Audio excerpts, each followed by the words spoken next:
नमस्कार, मैं हूं धनंजय वैद्य। आप देख रहे हैं न्यूज ग्लोबल 24। इस वक्त की बड़ी खबर औरंगाबाद से।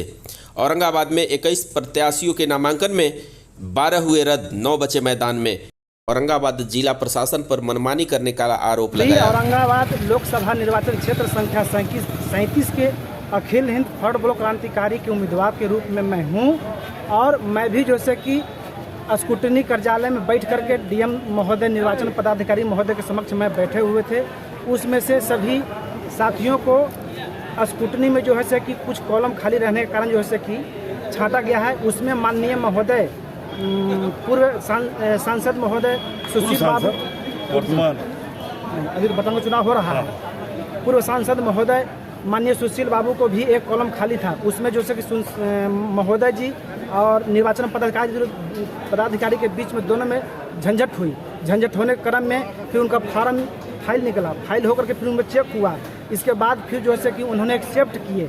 एक्सेप्ट करने के बाद में फिर माननीय महोदय जी ने बोली कि आखिर हमको एक्सेप्ट किस विधि, किस धारा के द्वारा एक्सेप्ट कर रहे हैं।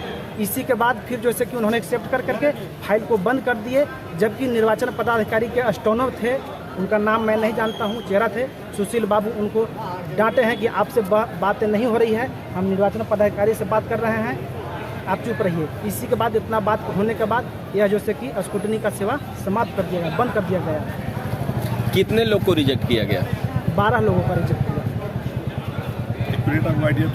मनमानी तरीके से तानाशाह रवैया अपनाया जा रहा है, ये कहीं भी उचित नहीं है। सबको अधिकार है लड़ने का। किसकी साजिश की बात? आपको क्या लगता है साजिश किसकी हो सकती है? किनको खतरा महसूस हो रहा है?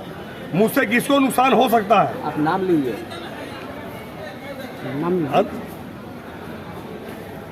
नाम लेने की बात अब जब बोल रहे हैं तो किसको डर है हमसे? किसको डर हमसे हो सकता है? लेकिन मैं चुप बैठने वालों में से नहीं हूं। मैं प्रश्न उठता हूं। मैं आदरणीय जिला पदाधिकारी महोदय का सम्मान करता हूं। 2-4 बार मिला हूं। मैं मुखिया संघ के जिला अध्यक्ष हूं। मैं पूछना चाहता हूं मीडिया के माध्यम से, क्या राजनीति में अगर कोई आगे बढ़ता है तो ऐसा गंदा राजनीति नहीं होना चाहिए? लेकिन मैं टूटने वालों में से नहीं हूं। इतना आप जान लीजिए, आप अपने पावर का दुरुपयोग कर रहे हैं। मैं टूटने वालों में से नहीं हूं। मैं हाई कोर्ट का शरण लूंगा और मुझे न्याय पर पूरा विश्वास है। हाँ, 26 का भाग ख का 11-10 रिक पाया गया। जब रिक पाया गया कैसे ये हुआ? जो भी नोटिस दिया गया था हमको कि ये कॉलम खाली रह गया है। पहला नंबर तो हमको जो फॉर्म दिया गया था एनआर जो काट करके, वो गलत दिया गया था। उसके पीछे वाले पृष्ठ पे किसी पर भी नहीं था, वो सादा था। इसके बाद हमको बोला गया कि उस पन्ने को आप अटैच कीजिए। हमने जा करके सुजीत कुमार सिंह के साथ वहाँ लिया गया दोबारा से फॉर्म लेकर के सारा जो है अटैच किया हूँ। इसके बाद उसमें इनको कहा जा रहा है कि ये कॉलम आपका खाली रह गया। हमारा कहना है कि जो कॉलम खाली है उसको हमको दिखाया जाए।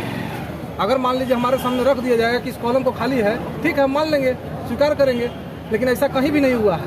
हमने PDF निकाला था कल करीब शाम में 7 बजे सुजीत सिंह का और माननीय जो सांसद हमारे हैं सुशील कुमार सिंह का, और जो वो भरे थे उसी आधार पे हमने उनको भर के दिया है। और उनका PDF अभी हमारे पास है भी। क्या साजिश रचा गया है, किसके तहत क्या नहीं है, कौन इसको आगे क्या सलाह दे रहे हैं आप जी? आगे क्या सलाह दीजिएगा इनका? सलाह देखिए यही है कि मान लीजिए है तो सामने समक्ष रखना चाहिए सारी चीज़ों को, जो भी जिनको भी रिजेक्ट हुआ है। कितने लोग को रिजेक्ट हुआ है? रिजेक्ट तो 14 लोगों का हुआ है, कहा जा रहा है।